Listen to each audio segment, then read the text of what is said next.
kulayliyo baraf male dhulkeenu yee inaga halayne Soomaaliyey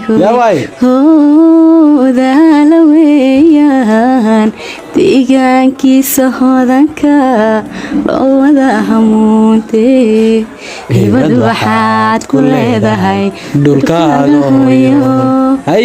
hibad waxaad ku leedahay dhulkaaga hooyo huraanehe hagarli wax ugu qabo wana lama huraanehe hagarli wax ugu qabo hanfi iyo kulayliyo baraf male dhulkeenu yee inaga halayne Soomaaliyey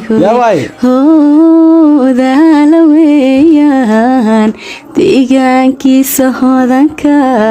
loo wada hamuuntee hibad waxaad ku leedahay dhulkaaga hooyo hibad waxaad ku leedahay dhulkaaga hooyo